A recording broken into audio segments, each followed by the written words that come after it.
नमस्कार, सुबह के 10 बजने को है। वक्त हो चला है अपना बिहार का। मैं हूं शुभे मिश्रा आपके साथ। और हां, नीतीश कुमार ही एनडीए के सीएम उम्मीदवार होंगे और इसमें कोई संदेह नहीं। लेकिन सवाल यही है कि चुनावी साल में एनडीए के नेताओं की ओर से बार बार ये सफाई क्यों दी जाती है। बार बार बीजेपी की ओर से नीतीश कुमार के चेहरे पर ही चुनाव लड़ने की बात क्यों की जाती है, जबकि पिछले 19 साल से बिहार में नीतीश कुमार ही सियासत का सबसे बड़ा चेहरा बने हुए हैं। चाहे नीतीश कुमार किसी भी गठबंधन में रहे हों, नीतीश कुमार सबके लिए जरूरी हैं। तो एक बार फिर एनडीए खेमे से ये आवाज क्यों आई है कि हां, नीतीश कुमार ही होंगे एनडीए के सीएम उम्मीदवार।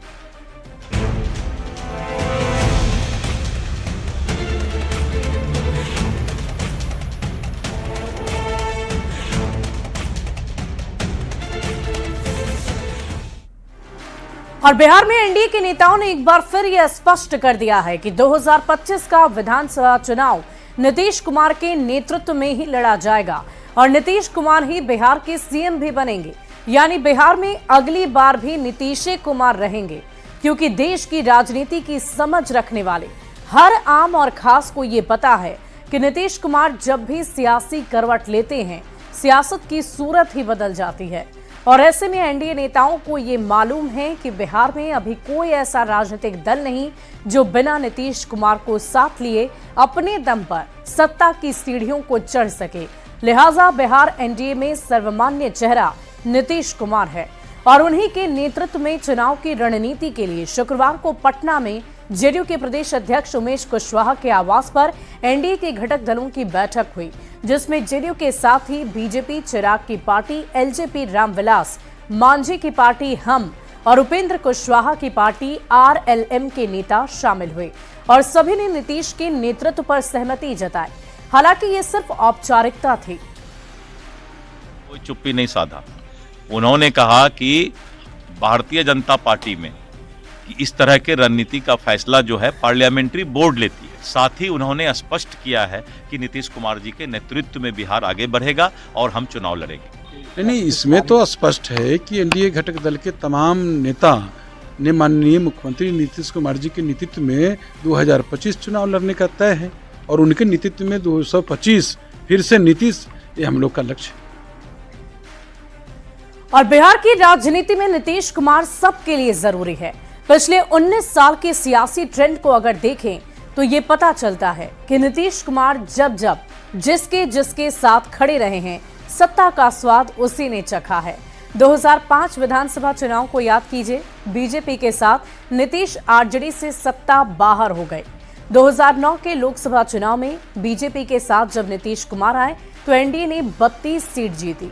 और 2010 के विधानसभा चुनाव की तारीखों को याद कीजिए, रिजल्ट को याद कीजिए। बीजेपी के साथ नीतीश आए और एनडीए ने 206 सीटें जीत ली। 2015 के विधानसभा चुनाव में आरजेडी के साथ यानी कि राष्ट्रीय जनता दल और लालू प्रसाद के साथ जब नीतीश कुमार ने महागठबंधन की सरकार बनाई तो उस दौरान भी महागठबंधन ने 178 सीटें जीत ली। वहीं 2019 के लोकसभा चुनाव में बीजेपी के साथ नीतीश कुमार आए तो एनडीए ने कुल मिलाकर 39 सीटें बिहार में जीती। और 2020 के विधानसभा चुनाव की अगर हम बात कर लें तो बीजेपी के साथ जब नीतीश कुमार आए, एनडीए की सरकार बनी तो 125 सीटें जीती। और 2024 के लोकसभा चुनाव को अगर परिणामों को याद करें आप तो जेडीयू की यानी कि नीतीश कुमार की बहुत ही अहम भूमिका रही एनडीए को जीत दिलाने में और बीजेपी के साथ नीतीश के आने से एनडीए ने 30 सीटें जीती। और देखिए 2025 में नीतीश कुमार के नेतृत्व पर एनडीए नेताओं ने तस्वीरें साफ कर दी है, लेकिन इसी दावे के साथ सियासत भी तेज हो गई है। ये मुख्यमंत्री जी को अंदेशा है, वो बीजेपी के चाल चरित्र रूप रंग उसके स्वांग से भली भांति परिचित हैं। इसीलिए अमित शाह के बयान के बाद उन्होंने उमेश कुशवाहा के थ्रू एनडीए की बैठक बुलाई और फिर वही बात हुई। लेकिन वो चाहे कुछ भी कर ले, चेहरा कोई भी रहे, 2025 में इंडिया गठबंधन की सरकार बनना तय है। देखिए, एक बार नहीं कई बार हम लोग ये साफ कर चुके हैं कि 2025 का चुनाव हम आदरणीय नीतीश कुमार जी के नेतृत्व में ही लड़ेंगे। हमारा गठबंधन पूरी तरह से एकजुट है। प्रश्न उन लोगों से पूछिए जिनके गठबंधन में रोज लठमारी हो रही है। हमारे यहाँ कोई दिक्कत नहीं है। और नीतीश कुमार अभी सिर्फ एनडीए का चेहरा नहीं है, नीतीश कुमार बिहार का चेहरा है और बिहार का चेहरा चमकता रहेगा, दमकता रहेगा। नीतीश जी का नेतृत्व भारतीय जनता पार्टी का केंद्रीय नेतृत्व स्वीकार करने के लिए तैयार नहीं है। यहाँ पर आप जितना भी आईवास कर लीजिए, चाहे जितना भी प्रयास कर लीजिए, अब नीतीश जी और नीतीश जी के प्रति बिहार की जनता का विश्वास नहीं है, यह स्पष्ट रूप से दिखता है। ये बताने की आवश्यकता नहीं है। 15 जनवरी से पूरे बिहार के सभी जिलों में एनडीए कार्यकर्ता सम्मेलन होगा और तैयारी के लिए सफलतापूर्वक जिलों में कह दिया गया है और नेता नीतीश कुमार जी आगामी चुनाव में भारी बहुमत से चुनाव जीत कर आएंगे और पुनः मुख्यमंत्री के पद पर आसीन होंगे। और अब जरा एनडीए नेताओं के दावे के पीछे की वजह भी आप समझ लीजिए। दरअसल पिछले दिनों केंद्रीय गृह मंत्री अमित शाह से 2025 के चुनाव में नीतीश कुमार के चेहरे को लेकर सवाल किया गया था, जिस पर उन्होंने ये कहा था कि हम साथ बैठेंगे और इस पर साथ में सहमति बनेगी, निर्णय लिया जाएगा। अमित शाह के इसी जवाब पर विपक्ष ने सवाल खड़े कर दिए कि आगामी चुनाव में बीजेपी नीतीश कुमार को सीएम नहीं बनाएगी, जिसको लेकर कंफ्यूजन की स्थिति हो गई, असमंजस की स्थिति हो गई।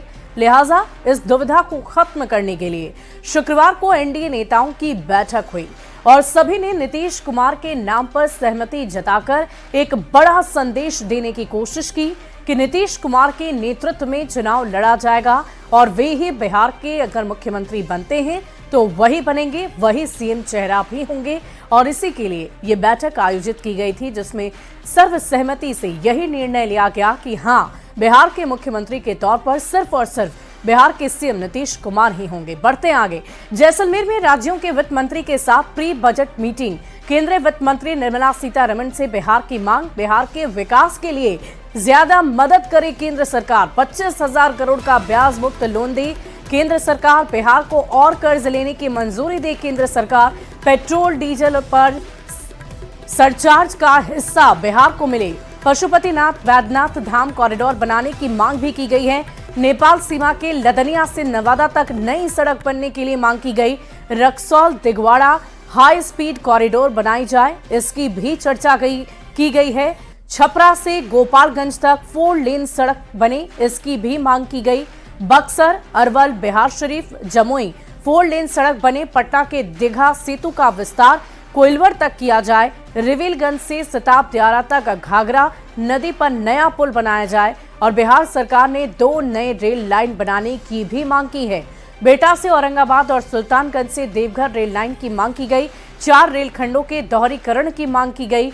इसके अलावा रक्सौल एयरपोर्ट के लिए केंद्र सरकार मदद दे। दरभंगा एयरपोर्ट को अंतर्राष्ट्रीय हवाई अड्डा बनाने की मांग की गई। राजगीर और भागलपुर में नया एयरपोर्ट बनाने की मांग की गई और बिहार में फ्लोटिंग सोलर पार्क बनाने की मंजूरी मिले। तो ये तमाम मांगे की गई है बिहार सरकार की तरफ से केंद्र सरकार को लेकर और केंद्र सरकार से बिहार की ये मांग है और देखने वाली बात होगी कि इन मांगों को पूरा किया जाता है या नहीं। लेकिन इन सब के बीच बिहार के विकास को और भी ज्यादा बेहतर करने के लिए ये मांगे केंद्र सरकार से की गई है और बिहार के विकास के लिए बिहार के वित्त मंत्री और डिप्टी सीएम सम्राट चौधरी ने केंद्र से बड़ी राशि की मांग की है, जिस पर अब सियासत शुरू हो गई है। सत्ताधारी दलों का ये दावा है कि केंद्र सरकार बिहार के विकास में हर कदम पर उनके साथ है, तो आरजेडी कांग्रेस के नेता डबल इंजन की सरकार पर ही सवाल उठा रहे हैं। डबल इंजन की सरकार होते हुए माननीय मुख्यमंत्री जी की एक छोटी सी मांग, पटना यूनिवर्सिटी को केंद्रीय यूनिवर्सिटी में बदलने की डबल इंजन की सरकार मोदी सरकार ने तो माना ही नहीं और हाथ में कटोरा लेके गिड़गिड़ा के बड़ी बड़ी बातें कर रहे हैं कि ये मांगा वो मांगा ये मांगा। अरे मांगने की क्यों जरूरत है भाई, डबल इंजन की सरकार है। डिप्टी सीएम सम्राट चौधरी जी ने केंद्रीय बजट में बिहार के लिए 1.5 लाख करोड़ का बजट प्रावधान करने का आग्रह कर नजीर पेश की। प्राय सभी सेक्टर की योजनाओं के बारे में राशि का उल्लेख माननीय डिप्टी सीएम साहब ने की है। उम्मीद की जानी चाहिए केंद्रीय खजाने से यह राशि मिलेगी और बढ़ता बिहार आने वाले दिनों में। गठबंधन और राष्ट्रीय जनता दल जिनके शासन में बिहार का बजट मात्र 24,000 करोड़ रुपया था, आज बिहार का बजट आदरणीय नीतीश कुमार जी के नेतृत्व में 2,78,000 करोड़ रुपया का है। यह इस बात का प्रमाण है कि बिहार किस तेजी से आगे बढ़ रहा है और पिछले 11 वर्षों में भारत सरकार ने बिहार को दिल खोल करके बिहार के प्रगति के लिए धन उपलब्ध कराया है। डबल इंजन की सरकार है, यहाँ देने वाला भी आप हैं, लेने वाला भी आप हैं, तो मांग किससे कर रहे हैं? और पटना से लेकर दिल्ली तक सरकार में बैठे लोग यही कहते हैं एनडीए के कि इतना राशि केंद्र से मिल रहा है बिहार को, तो वो जा कहाँ रहा है? तो तेजस्वी यादव जी जो आरोप लगा रहे हैं कि बिहार को कुछ नहीं मिल रहा है, सिर्फ आईवास है, ये तो स्पष्ट साबित हो रहा है। आज मांग की जा रही है। और इसी बीच भागलपुर से एक बड़ी खबर आ रही है। युवक का शव मिलने से सनसनी फैल गई। जगदीशपुर सिनेमा हॉल के पास ये शव मिला है। देर रात से गायब था युवक। जोगीवीर के आकाश कुमार के रूप में पहचान हुई है। इस वक्त की बड़ी खबर आपको बता रहे हैं भागलपुर से, जहां एक युवक के शव मिलने से सनसनी मच गई। देर रात से युवक गायब था और पुलिस को जब इसकी सूचना दी गई तो ये शव मिला। देर रात से गायब युवक बताया जा रहा जोगवीर के आकाश कुमार के रूप में उसकी पहचान की गई है।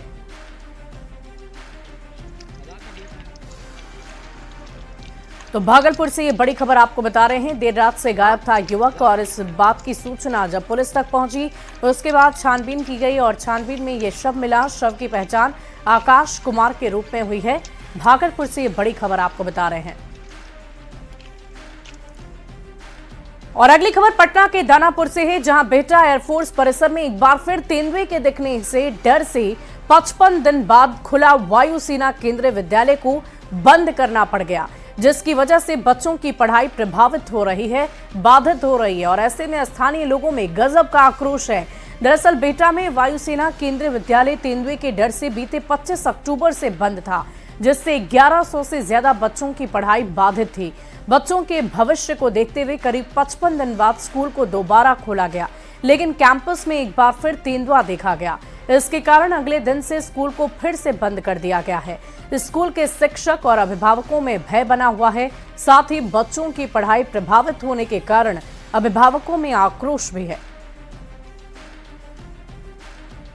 अगली खबर आरा से, जहां के नारायणपुर थाना क्षेत्र के वरुणा गांव में बेलगाम पिकअप ने 3 छात्राओं को रौंद दिया। एक छात्रा की घटना स्थल पर मौत हो गई, जबकि 2 छात्रा गंभीर रूप से जख्मी हैं, जिसके बाद जख्मी छात्राओं को परिजन ने इलाज के लिए सदर अस्पताल में भर्ती कराया, जहां उनका इलाज किया जा रहा है। घटना के बाद चालक पिकअप छोड़कर फरार हो गया। घटना को लेकर लोगों के बीच अफरा तफरी का माहौल है। आक्रोशित ग्रामीणों ने मुआवजे की मांग को लेकर आरा अरवल मार्ग पर वरुणा गांव स्थित पच भरवा पुल के पास मृत छात्रा का शव रखकर सड़क जाम कर हंगामा किया। कई घंटों तक जाम रहने के कारण आवागमन पूरी तरह से ठप रहा।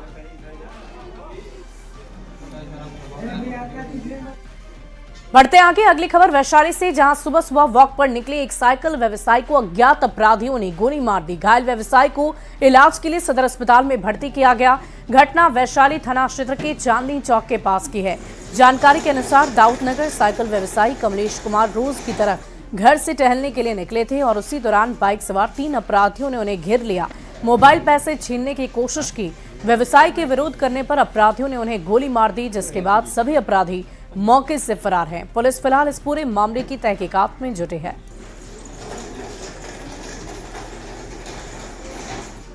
एक आदमी मेरे से झट करने लगा। उस और में हमने कहा कि बोला कि नहीं, अब उसको मतलब आई बाई मतलब हाथाबाई होने लगा। हाथाबाई होने क्रम में हमने उसको चिल्लाया कि देखो भाई बचाओ बचाओ कोई। उस और में छिट्टी मार के मतलब पकड़ लिया कस के। हम छिट्टी मार के उसको भागे। भागने के दरमियान में गोली मार दिया। तो और अब बात करेंगे बिहार के मौसम के मिजाज को लेकर। बिहार के मौसम में अचानक तेजी से बदलाव की संभावना जताई जा रही है। मौसम विभाग के अनुसार 220 किलोमीटर प्रति घंटे की रफ्तार से जेट स्ट्रीम बिहार में प्रवेश कर रही है, जिस कारण अचानक तापमान में गिरावट आने और कुहासा होने की संभावना जताई जा रही है। मौसम विभाग के मुताबिक बिहार के लगभग 12 जिलों में घने कुहासे रहने की संभावना है। तापमान में 3 से 4 डिग्री की गिरावट दर्ज की जा सकती है। मौसम विभाग ने लोगों से सावधानी बरतने की अपील की है। और अधिक जानकारी दे रहे हैं न्यूज़ 18 संवाददाता रवि एस नारायण। बिहार के मौसम में तेजी से बदलाव की संभावना जताई जा रही है। मौसम विभाग ने जिस तरीके से चेतावनी दी है उसके मुताबिक बिहार में लगभग 220 किलोमीटर प्रति घंटे की रफ्तार से जो जेट स्ट्रीम की जो हवाएं हैं वो बिहार में प्रवेश करने वाली है। और इसका खासा असर जो है बिहार के मौसम पर पड़ने वाला है और माना जा रहा है कि तेजी से तापमान में गिरावट जो है वो आ सकती है और साथ ही यहाँ पे जो घना कुहासा जो है वो भी छा सकता है। तो इसे लेकर के मौसम विभाग ने बड़ी चेतावनी जारी की है, क्योंकि बताया जा रहा है कि जो हिमालय के क्षेत्रों से जो जेट स्ट्रीम है वो पश्चिमी विक्षोभ जो है वो बिहार में लगभग 220 किलोमीटर की रफ्तार से पहुंच रहा है और इसी को देखते हुए बताया जा रहा है कि आज से लगभग 12 ऐसे जिले हैं, गोपालगंज, सिवान, सारण, वैशाली, मुजफ्फरपुर, समस्तीपुर, सहरसा, मधेपुरा, अररिया, किशनगंज, भागलपुर जैसे जो जिले हैं वहाँ पे घना कोहरा छाने की संभावना है। उसे अचानक से जो है वो 3 से 4 डिग्री तापमान तो गिरेगा ही, साथ साथ घना कुहासा जो है वो छाया रहेगा, जिसके कारण लोगों को सावधान रहने की ज़रूरत है, क्योंकि अचानक से बढ़ने वाली ठंड जो है वो लोगों को परेशान कर सकती है। इसलिए सभी लोगों को हिदायत दी गई है कि वो इस ठंड में सावधानी से रहें। कैमरा पर्सन सुबोध के साथ रवि एस नारायण, न्यूज़ 18 पटना। और अगली खबर अररिया से, जहां एक एयर क्वालिटी इंडेक्स खराब हो चुका है और पूरे शहर के कचरे को यहां डंप किया जा रहा है और आग भी लगाई जा रही है, जिससे इंसान और पशु पर भी वायु प्रदूषण के शिकार होने की संभावना है और ऐसे में पशु और इंसान दोनों ही परेशान हैं। स्थानीय लोगों ने नगर परिषद कर्मी पर कचरे में आग लगाने का आरोप लगाया। नगर परिषद के सहायक लोक स्वच्छता पदाधिकारी ने यह आरोप गलत साबित किया है। घुट रहा है, सांस लिया नहीं जा रहा है, ऐसा स्थिति है यहाँ का। आने जाने में डेली का जाना आना है, लेकिन बहुत दम घुट रहा है, बहुत ज्यादा दम घुट रहा है। सब कचरा यहीं फेंका जाता है, यहाँ कचरा का तो गड्ढा है ही नहीं। अब क्या है, नगर परिषद का जला भी दिया जाता है। हाँ, जला दिया जाता है, आग लगा दिया जाता है, सब आदमी मरेगा, बहुत छोड़ दिया जाता है। और उसको बताया भी जाता है कि गाँव के यहाँ जो बगल में बिन टोला है, वहाँ का स्थानीय लोग भी बताया कि यहाँ कचरा मत फेंकिए या जलाइए, लेकिन फिर बार बार आके बस वही लोग गिराता भी है, जलाता भी है, वही लोग जला के चला जाता है। बताइए पूरा प्रदूषण है। इधर से हवा आता है तो उधर जाता है, इधर का हवा आता है तो उधर जाता है। पूरा तंग हो गए हैं ये कचरा से। पूरा बताइए कितना दूषित चीज़ है ये। तो देखिए, ये नगर परिषद जो कचरा जहाँ पे डंप कर रहा है, वहाँ पे कुछ लोगों के द्वारा आग लगाया जा रहा है। मेरे संज्ञान में भी इस बात को लाया गया है, तो हम इसको जल्द से जल्द कार्रवाई करेंगे ताकि लोगों को राहत मिले और लोगों में जागरूकता फैलाने का भी काम करेंगे ताकि लोग इस तरह कचरे पर आग न लगाएं, ताकि एयर क्वालिटी इंडेक्स भी ठीक रहे और लोगों को अच्छा स्वच्छ वातावरण भी मिले। और फिलहाल इस बुलेटिन में अभी के लिए बस इतना ही। एक नजर इस वक्त के हेडलाइंस पर।